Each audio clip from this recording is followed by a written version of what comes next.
Interceptors. An elite unit of 32 hand-picked officers. Oi, right, you're going to get nicked for assault in a minute, mate.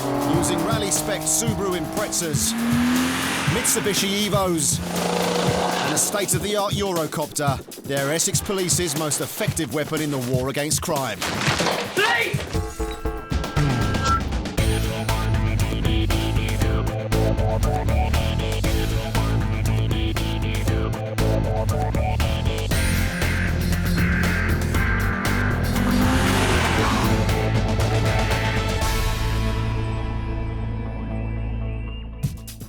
Coming up, the Interceptors suspect something stolen. That's it there. You are under arrest. Snowy's got his hands full. Don't move. If you move again, I will take you down on the floor. And Flinny's forgotten his keys. Again. You know a burglar would get in there in 30 seconds. Wednesday evening, and the territorial support team, known as the Interceptors, are patrolling the M11 in southwest Essex. Single crewed in the Scooby tonight is Mike Biggers Bignall. He's parked up on the hard shoulder, keeping a watchful eye. Wonderful. The plot thickens, thank you. The Metropolitan Police have reported that a stolen Astra estate is heading at speed into Interceptor territory. That's it there. Penny, move up. Biggers is first on the case. The Scooby's 280 brake horsepower puts him right behind the car in next to no time. The rest of the Interceptors are strung along the motorway, and they hunt as a pack. Yeah, confirm that's you, Biggers, and it's in lane 2. As he passes the Loughton junction, he's joined by Penny and Scats in the Mondeo ST. Yes, we're coming up on you. They've got to stop the vehicle getting away or causing a fatal crash. But this is what the Interceptors do best.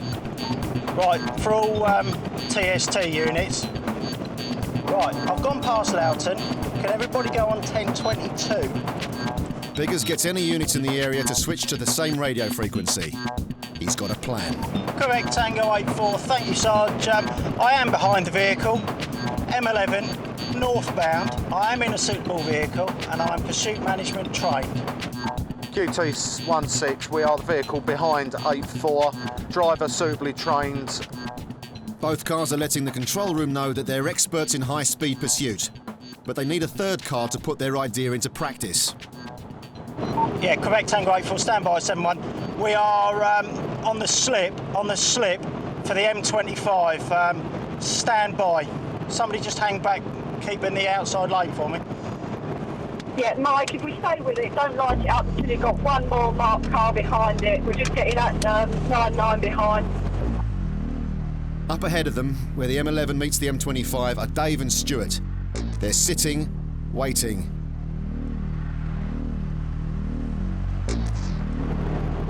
Right, Dave, he's just seen you, done loads of braking. Committed on the off-slip on the M25. Stand by for direction.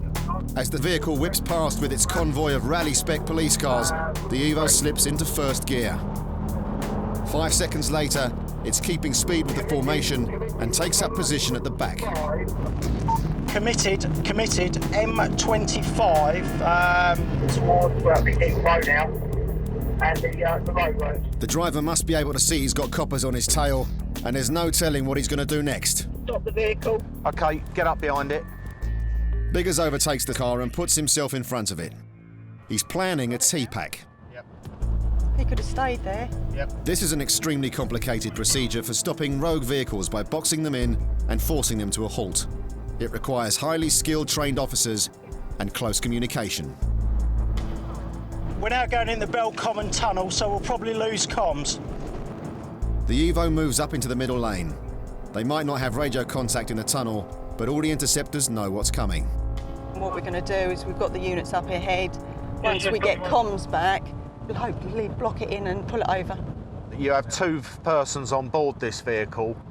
Vehicle is currently lane 3 of 3, and we have 3 marked vehicles around the vehicle. Biggers decides to spring the trap. Can somebody get a block on behind us and just create a block? Coming up the M25 behind them is Dennis in an unmarked Vectra. He's the back marker of the pack, while Biggers is holding position in the fast lane. directly in front of the car. The driver's still playing it cool. If he's going to make a run for it, this is the perfect time. Go, Pen. Lane 1, take it. Penny and Scats are behind the Astra. They pass on the inside and take up the slow lane. With the Evo and the Scooby blocking the other 2 lanes, there's now no way through. Dennis in the Vectra switches on his blues, while a unit behind him slows down the evening traffic to a safe speed. Okay, we've got the plain vehicle behind it. The 3 cars in front now start to slow down in a wedge shape. Yeah, the vehicle's pulled over at the present time. Let's get this vehicle blocked. There's nowhere to go. It's a first-class stop procedure executed perfectly. Dennis puts the collar on the driver. Okay, you're travelling in a stolen vehicle, you're on arrest on suspicion. While Scats deals with the passenger. Is this our vehicle? We have a report to the gun. He's protesting his innocence, and they're not acting like your typical car thieves. What documents? Where are they? Check my back permit. They say they've got papers to prove the ownership of the car. Give him the documents, man. It should be on the back seat. Back seat, boss.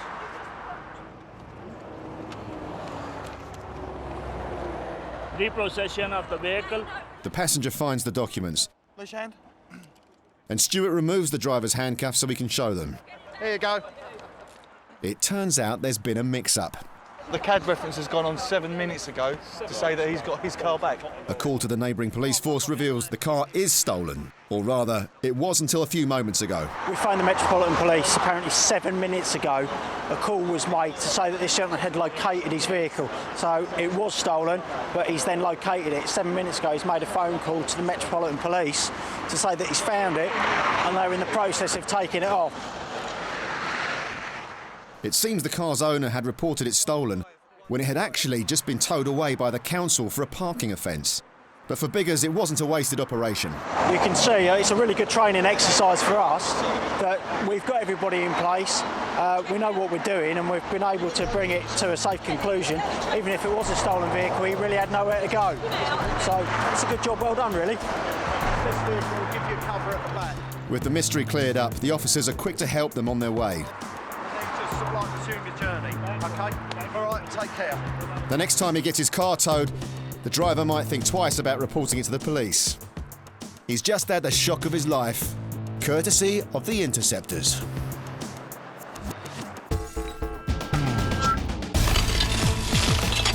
Coming up, Andy breaks a mother's window and her heart. What makes you think that my son's got drugs? You will stand up calmly. Grant has a bust up at the burger bar. You will not struggle.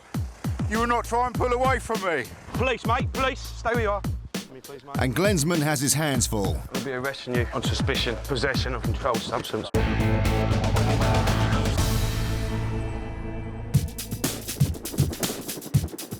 Coming up, there's no hiding from the helicopter. He's just looked up at us. Andy's playing knock-knock. And Emily spells it out to a sailor. We're all in the same game. Well, no, we're not. We're police officers and you're in the Navy. Friday morning. The Interceptors have been assigned to a joint operation with a team near Chelmsford to raid the house of a suspected drug dealer. It's part of Operation Impact then, this. The information that we have for it is that we've received a couple of source-led intel reports stating that a male named is dealing cannabis from his address. First through the door today is Paul Glensman. Second in behind him is fellow Interceptor Penny Felton. Every detail of the premises has been researched and includes photos and maps of the location. It's a semi-detached premises. That is not the subject premises, that is there. Can you confirm that? The briefing also takes into account other people in the house. As I say, there is a woman in there and there is a child in there, so low-key, keep it proportionate. The team are in unmarked cars, and unusually for the Interceptors, they're also in plain clothes. This is so they can drive past the house and gather some last-minute intel without being noticed. Well, the house just came up on the right-hand side here. The one with the full, and that's the one. It's the first house here, the first door, so we're looking at, it's going to open. Penny's ready to turn the car around so they can execute the warrant, but there's no way they can prepare for what happens next. And what's this Astra? Hang on. Here it is. There you go. Yeah, a few info. We just passed the guy in the Astra. He's driving. He's currently turning right to go up to the premises. Amazingly, the suspect's white van has popped up in front of them, and it looks like he's on his way home. Yeah, subject in white Astra towards the premises. It's right. Vehicle is now moving up the road towards the TP. Glensman's ready to throw the carefully prepared plan out of the window.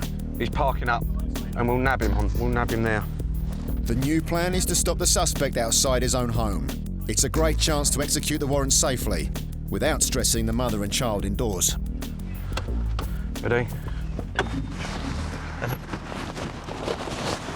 Police, mate, police! The suspect, a local builder, step out of the car for me, please, mate. Hasn't seen them coming. Mr. What's your last name, mate? Mr. Yeah, all right, just bear with us 2 seconds, mate, all right? Yeah. Basically, what's happening is, mate, we've got a warrant to search your premises for drugs, which we're going to be executing now, OK? Right. Once they're in the house, there's no point in pretending. The builder coughs up straight away. Obviously, 6 plants. Yeah. We're going to be looking, so I was going to say, have you got anything in here that we're going to find? 6 plants. Yeah. Whereabouts are they, mate? He's happy to walk them upstairs to his drugs, but he seems more worried about his rugs. Can I take your shoes off, mate? Right, at the moment, mate, because obviously what you've told me, I'm going to be arresting you on suspicion of possession of a controlled substance. Having 6 marijuana plants growing isn't bang-up proof that you're dealing weed, but the next discovery might well be. It's a massive block of compressed cannabis. The guy at the moment has actually been quite honest with us. He's took me straight upstairs to 6 cannabis plants that he's currently growing. And he also says that he's currently been using this for personal use. This is his, what you found in the bag here. And he may say it's personal use, but he's got a busy bit of time ahead of him with that lot. What I said, you'd be arrested for a possession with intent to supply. That's what you'll be arrested for, and that's what you're going to be spoken to about, OK? As the search continues, the builder asks for some refreshments. Can I have a cup of tea, please? Can someone spot me while I have a cup of tea? He's been no trouble so far, so the officers don't mind doing him a favour. What's your tea like? I like it. Builder's tea, is it? Please, 1 tea bag. You see the bits on the side, the teapot and not the tea things and that. But as they go for the tea bags, a look in the biscuit tin reveals more than just Garibaldi's. Penny gets to the point. Just asked the gentleman if he's got any cash in the house. He's openly admitted that in this tin there's probably about a couple of grand's worth of cash. We'll be seizing that. But it looks like there's more to discover. One of the officers finds a big pile of plant pots. Someone's got green fingers. What's in the old packages over there, mate? Pots. Oh, right. Looks like you're planting a few more than 6 plants there, does it? With this much ground equipment, the builder could qualify for an EU subsidy. But it looks like the Interceptors have nipped his little business in the bud. It's one of the things where you've got everything planned out, you know what you're going to be doing, and then click of a fingers, that's it, it changes completely. So it worked out for the better, really, because he was a gentleman we're looking for. He's parked outside the house. Obviously, we've got out of the vehicle quick enough to nab him straight away. It works out perfect sometimes. That was one of the better ones, I must say. Also lucky that Miss Daisy was driving on the way down here. Otherwise, we would have got here before him.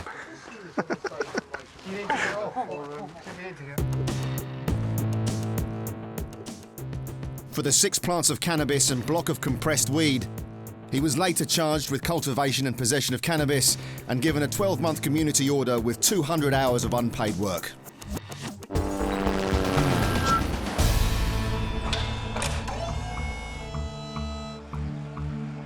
The ace in the pack of the Essex Police Force is the Air Support Unit, with its Eurocopter 135. The chopper can go from cuppa to crime scene in less time than it takes to burgle a bungalow. On its way back from another job, the crew spots a 2-wheeled speed freak. There's a motorcycle that's travelling at speed, area of Norton Heath towards Chelmsford. The index number is probably illegal, we can't read it from here. It's doing about 90.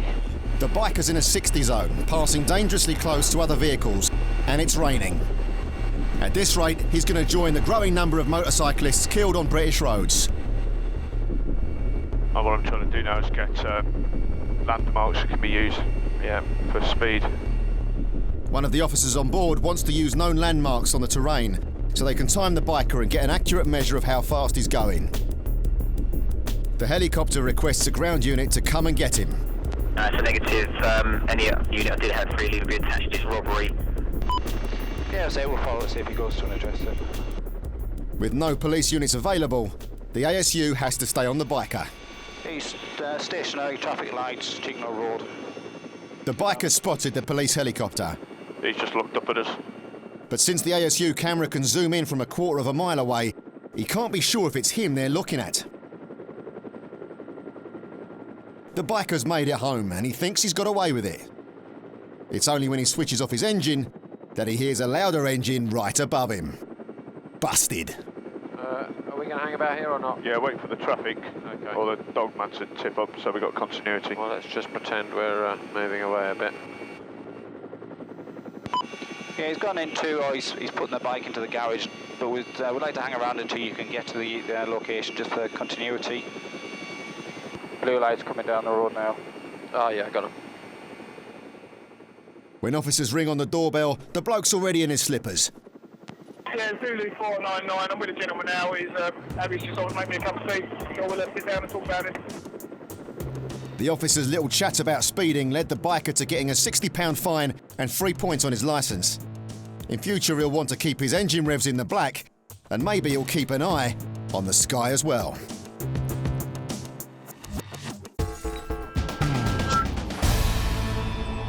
Early morning at Essex Police's Boreham Base. Guaranteed entry points. Well, what is a guaranteed entry point? The Interceptors are learning the latest techniques in how to get through locked doors in the shortest time. There's a steel bar, there's loads of other This is known as method of entry. What is MOE? Right, quite simply, method of entry is the forced entry by whatever means are available. The most useful kit available to the MOE operator is the Enforcer, better known as the Big Red Key.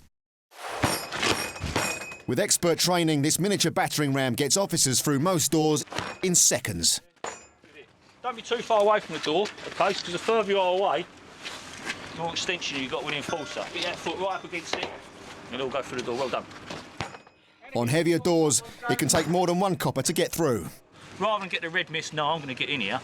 Dush, dush. No, someone else is going to get in a lot quicker than me. So get it down, get the other person on here. Get ready? Change. Good. That's the top needs to go.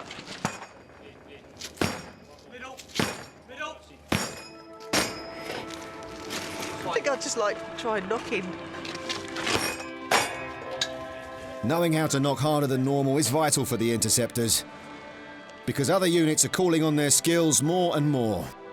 And today is no exception. We're going to do some warrants in support of the local division here in Wolf and Abbey today. There's 6 warrants, 3 of them we're going to provide method of entry to from our team, and some of the guys here are going to put a bit of glass in and hopefully detain a few people for drugs supply and possession. The new Sergeant Jerry Parker will be in charge of executing the warrants. Using a metal hook known as the Hoolie Bar is Jerry's point man in body armour, PC Andy Donaghy, and he's taking no chances. Got arm guards on, leg guards on, all that body armour. Very constrictive, very hard to move, but I'd rather that than end up with a bit of glass through my arm or something, so yeah, safety first really. The unit set off in a convoy of marked and unmarked cars. The first warrant is at a house nearby, and they're going in via the glass doors at the back. What's the problem with the front door anyway? It's UPVC, which you can hit that all day long and you still won't get in. Enforcers tend to bounce off UPVC doors because the material's so elastic. But there might also be a problem with the side gate. It looks like it's got a little Yale lock on it, that door, because it hasn't even got a handle on it. I'll make a load of noise trying to get through it though, that's the problem.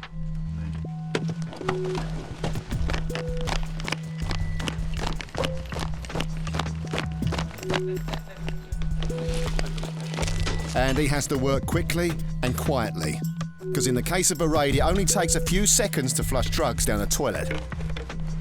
Now it's all about speed of entry.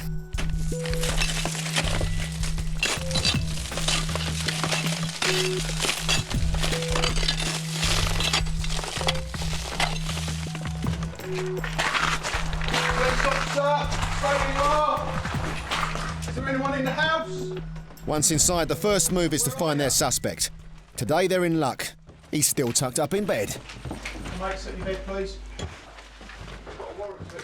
got any drugs in the house? We are going to find them, we are going to bring a drug stock in, so you might as well save us the pain. Do you want to put some normal clothes on? Because if you've got some drugs here, you're going to be coming with us.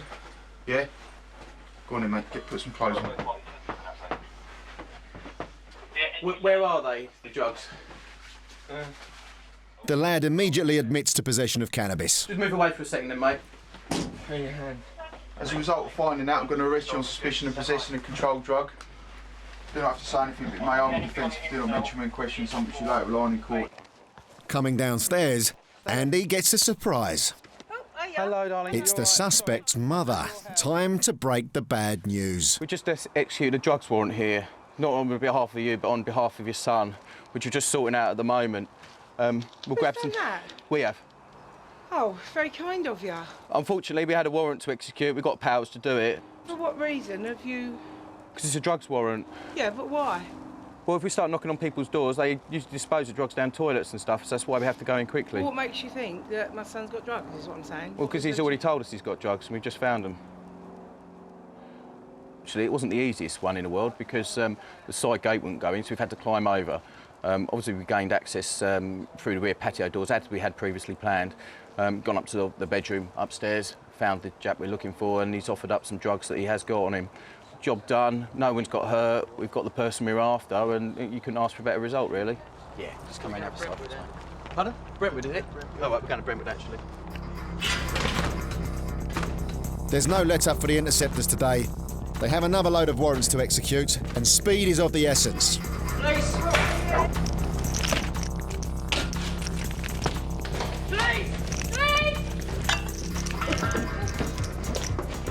The next two raids turn up an arsenal of knives, drug paraphernalia, Just on the counter there's obviously evidence of drug use, used needles. and blank ammunition. No, they're not. They're live percussion caps, Sarge. They're not spent yet.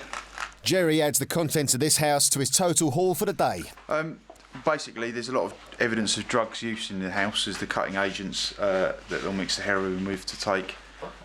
Needles, crack pipe, seen some weapons as well, and there's lots of bags relating to drugs use, or we believe relating to drugs use. At one of the other addresses, one of our CBRN officers, who's also an illicit labs officer, has identified the precursors for making crystal meth. And although there wasn't any made, he's going to put an intelligence report in about that. And we think at another address as well, a firearm and some ammunition's been found. So, quite a busy morning.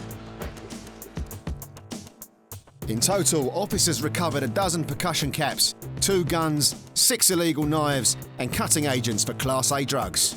Meanwhile, on the other side of town, the bloke caught napping was arrested and cautioned for possession of a Class B substance. Coming up, Grant takes no prisoners. It's the first time I've ever had a prisoner escape from me in 14 years of being in the police. Stuart's in no hurry for a curry. No, I can't even be bring myself to eat it. And what's Steve going to do with a drunken sailor? Did you say you've had a drink? Did you just talk to me when you're sober?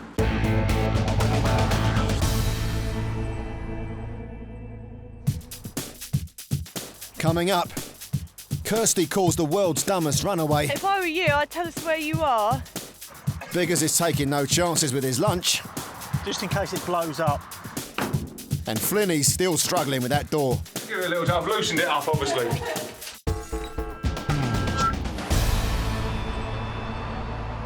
It's freezing cold in Essex, and the Interceptors are on night patrol. In the driving seat is Grant, with the heating full on. Next to him, and manning the radio, is undercover interceptor, Kirsty. They're following up a report of a robbery, and Grant knows an interesting late-night spot. There's a burger van up here that attracts all sorts of people in an old double-decker bus. Kirsty sees a car with 3 occupants that fit the profile. They look a bit sus, don't they? She tries the direct approach. Hello, lad, you all right? We've had a robbery in the area very recently at the garage. We trade, right? Was it you? It was a chip shop, was it? No, it wasn't a chip shop, no. Is it your car, is it? No, mother's car. Right? Whose car is it? It's cousin of mine. Sorry? Cousin of mine. Right, OK. Well, we'll take all your details anyway. So, the car belongs to the bloke on the right's mum and the bloke on the left's cousin. Seems a bit fishy. Have you got any ID on you, any of you? Please. Meanwhile, Grant's been on the police database and got a full rundown on the vehicle. It's registered to a travellers camp nearby. Are you insured to drive this? Yeah. You on the insurance? Yeah. What's your name? Sorry? You're not listed on the insurance policy. So you're not insured. Where's the owner of it? The Interceptors are trying to get to the bottom of the story. These fellas are slippery. For a start, who's driving the car? Not driving. You're not driving? You're sitting in the driver's seat though. I'm freezing cold. Okay. Freezing. Right, where's the owner of the car then? No. Because at the moment you're all going to be arrested on suspicion of theft of the vehicle unless you can come forward with some information.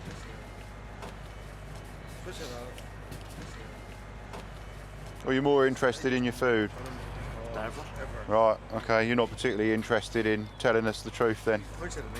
About what? Well, who owns the car? How did the car get here? This lad's using his sandwich as an excuse to keep stum. Maybe he's hiding something. Have you had anything to drink this evening? You have? All right, put your food down then. I'm going to take a breath test from you. Have you done a breath test before?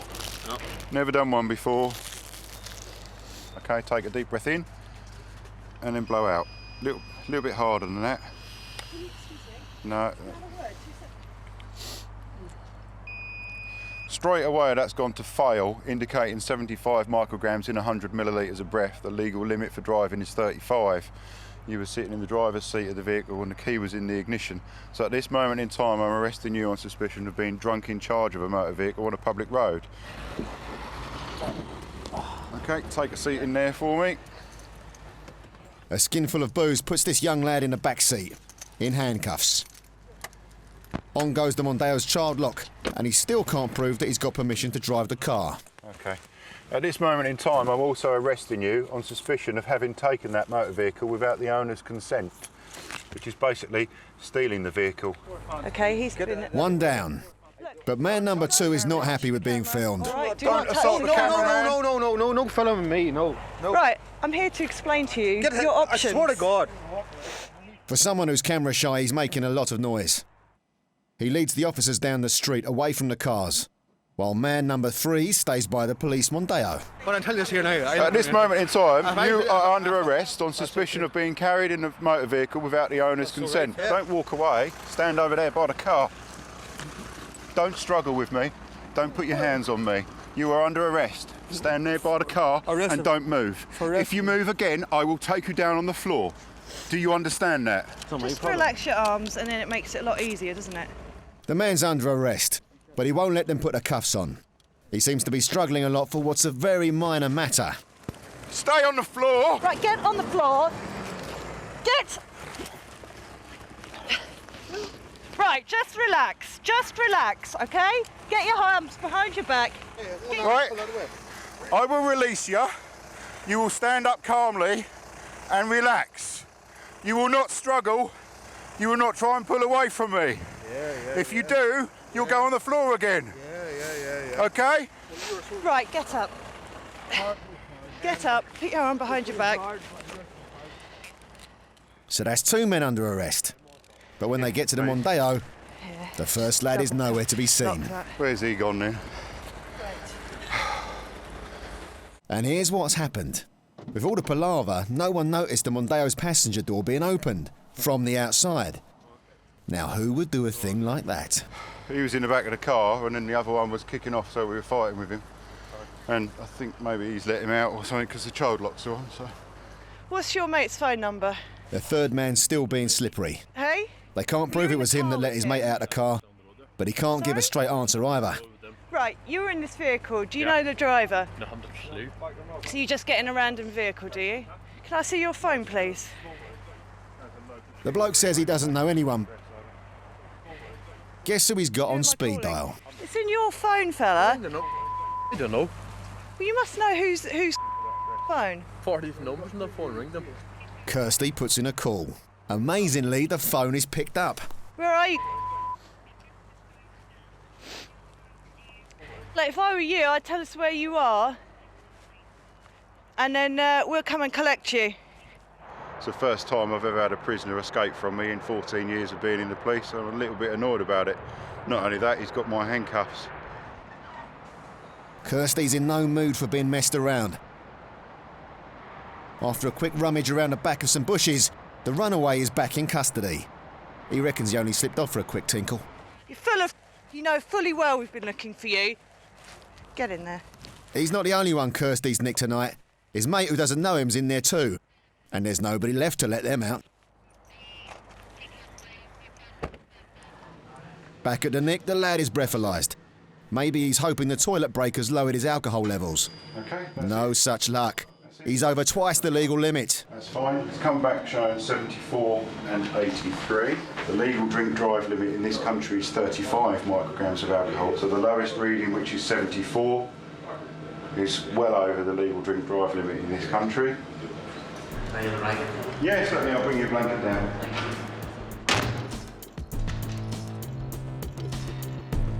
For driving without insurance, obstruction and being over the limits, this driver received fines totalling £230, along with an 18-month ban.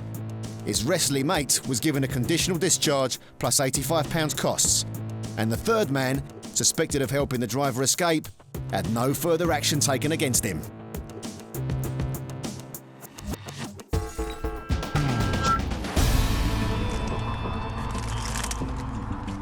Friday lunchtime. Biggers and Stewart are parked up by the A14. They're on a traffic operation with a neighbouring police force, and it's a long way from the canteen. And on the menu today is dinner with a difference. We're on operation today, and we've been given some heat themselves food packets provided by Cambridgeshire Police. Look at that, sausages and beans. Ooh, what every good copper needs. Yeah, ready to eat in 10 minutes. Biggers follows the instructions to the letter. This should be easy enough. Just add water. That's that. Hold about that. It's going to go everywhere, isn't it? You're going to melt the dash? I'll probably melt the dash. Oh, it's heating up. The Interceptors are trained to handle all kinds of violent incidents, except for food that fights back. That's going to pop. That is going to pop. That's quite a violent reaction, really. Just in case it blows up. I've got to do a curry yet. Would you like me to put that outside next to mine? Yeah, please. All right. Hopefully we get a pursuit coming so I don't have to eat it. All they can do now is wait for their magical mystery meals to warm up. 10 minutes later, their boiling-the-box dinners are ready. It's the moment of truth. Meals on Wheels, Interceptor style. But how does it taste? So there's something. Yeah, ain't very good. No? It's edible. Just. Stuart's used to a better class of curry. But Biggers knows his onions and his beans. That's right. Beans are beans. Do you know what? I think I should have gone for the beans. Because this curry's awful. To be honest, it's not bad. It's very similar to sausage and beans in a can, really. Sausage and beans, the perfect meal. Enjoyed by law enforcers from East Anglia to the wild, wild west. Do you know what? I can't even bring myself to eat it. Mind you, at least the wife's cooking, I suppose. Time for a diet. Where's that banana? It's thumbs down from Deputy Stewart, but for Sheriff Biggers, beans means bliss.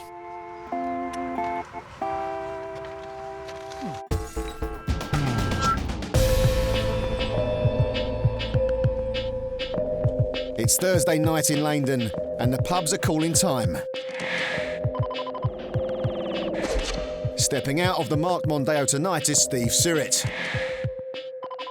And keeping one ear on the police radio is Emily Freeman. And the son's got out and sort of like squaring up saying I'm in the Navy and that lot, and it's really been... It's being really aggressive. And intimidating, and I'm obviously single clued at the moment. Okay. They're helping out another officer who's got trouble with a father and son she caught driving through a no entry sign. Oh, the officer's seen the driver of that car. He's gone through a bus lane. He shouldn't have gone through it. He's gone through a bus lane. She's stopped him to give him words of advice. And his son's decided to make it his business as well. So he's got out and he's given his £2 worth. The police do have a bit of leeway about issuing tickets. The officer had been happy to give the dad a slap on the wrist, until the son, a sailor on shore leave, started with some drunken abuse. What are you going to do with the driver? You're going to give him a ticket? Well, I wasn't initially. I was giving words of advice, but obviously he's saying to me that the layout of the road's changed. I've tried to explain to him, it doesn't matter how the layout's changed. No entry, no entry. Well, it's been no entry since I've been a kid and I went to school there. So, if sort him out and I kind of word with the son anyway. Right, OK. Steve wants a word with the son because he knows Langdon better than anyone. I went to school near there. There's been a no entry through there since I can remember. And I know that officer, I've known it for a long time. She don't gob off. She's probably one of the nicest people you're ever likely to meet. You've had a couple of drinks, haven't you?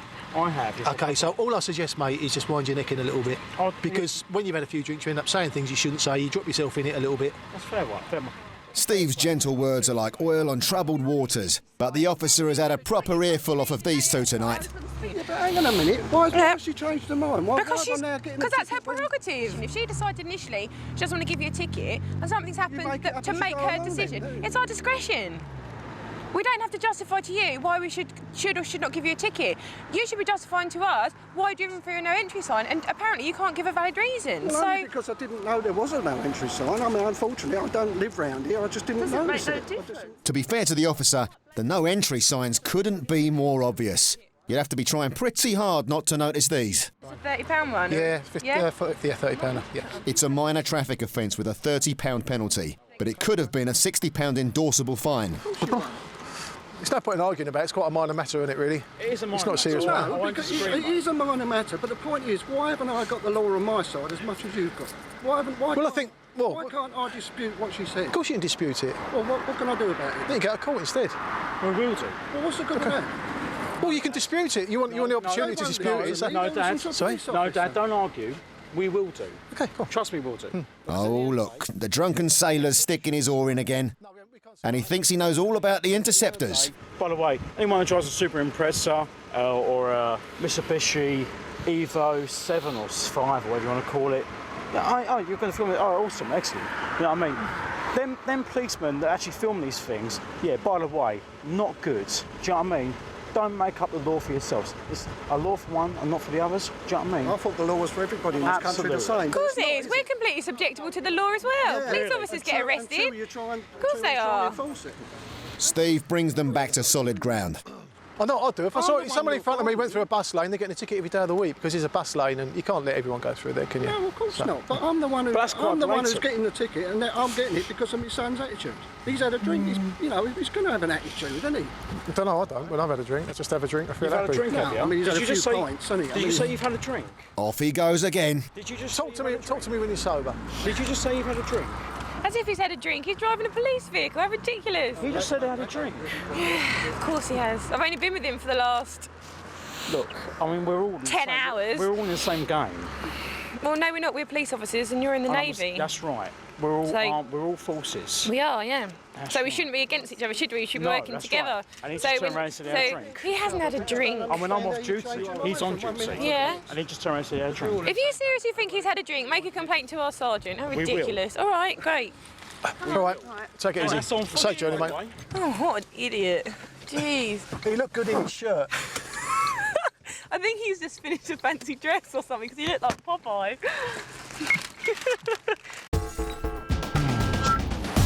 Coming up, Rob's got some tough questions. It's Essex Police here. We're in your flat. Just wonder where the coffee is.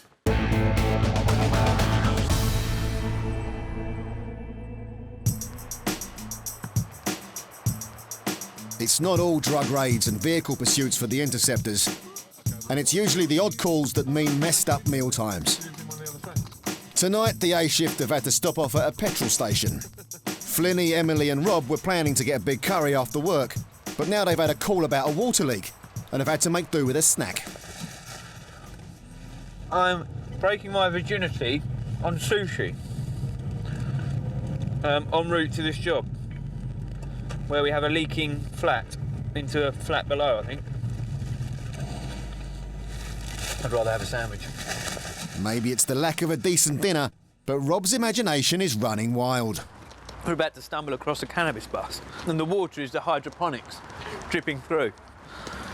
Oh, that's only overflowing it. Here.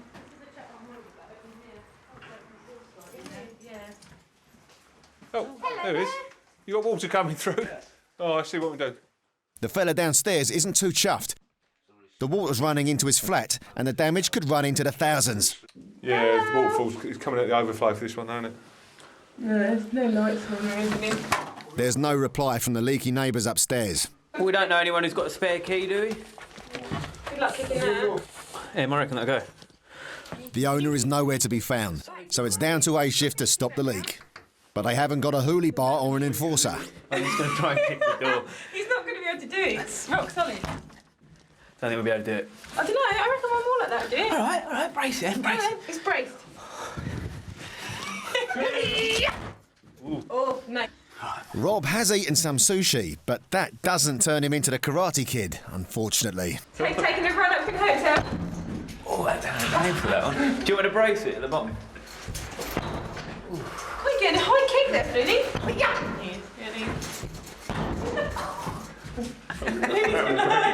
If you go through that, because he's not expecting it to open, but when it does, it will be funny. Then Rob tries brains where brawn has failed. It's not sturdy enough. But Flinny's a bit more old school. I've got a small tool now to use. Let's go. Good bloody look on it, isn't it? You know a burglar would get in there in 30 seconds. Why don't you just do it Shining style, Flinny? I haven't seen that film. The water's still leaking, but unlike the flat, Flinny's got nothing left in his tank. Emily does the sensible thing and calls for assistance. Yeah, if you wouldn't mind, we're trying to get you using a sledgehammer, but that's not working. This door's ridiculously strong. Thank you very much. Oh, well, we're waiting for somebody to come down with a rammet so that we can give the door a proper hit with some weight. As you can see, it's all the windows are misted up, and so it's obviously been leaking, I'd say, for a little while. Should have ignored you and just got our curries and... Yes, I'll wham it. Finally, an officer comes from Langdon to finish off what A shift couldn't. But he's come equipped. There he is. Just give it a little... I've loosened it up, obviously. Thank you very much. Yeah, I'd have done that. That's how you do it. Bloody hell, look at the door. Once inside, the first priority is to find that leak. Where the overflow was, so... Water there. Oh, yeah, it's come out, but the hot tank. There's a crack in the tap. Hot tank. That's what it's in. Get a crack in the tank, is it? Rob tries to contact the tenant. It's the police here. You don't live at... do you? No? OK, no probs. Thanks, mate. Weirdo, OK. Emily suggests looking on the landline's phone memory. Are there any numbers saved in the actual phone? Is there a phone book? Home. Home. We'll call and Must see. be his other half. Yeah. Yeah. Let's hope so. See? Hello, is that... It's the police here. It's nothing to worry about. Are you friends with the... We're in his flat at the moment. He's had quite a big water leak and we're trying to get hold of him. Result. Thanks. She's with him. They've struck lucky. The man they're looking for is with the woman they've just called. It's Essex Police here. We're in your flat. Just wonder where the coffee is. You've had a water leak. We've had to force your door in, I'm afraid. You've leaked into the flat below quite extensively. Just wonder if you could get back and we could leave it with you as such. Whereabouts are you? Far away? Oh, right, not far then. North Wales. The Interceptors decide to get the landlord in. Half an hour later, she arrives. Door's not looking great. No. Unfortunately, a massive chunk of it came out. We'll show you what we've kind of turned off to stop the water. That new door tonight. With the owner on site, the flat is secure. While she waits for a plumber and a locksmith, A shift can finally call it a day. Go and have our curry now.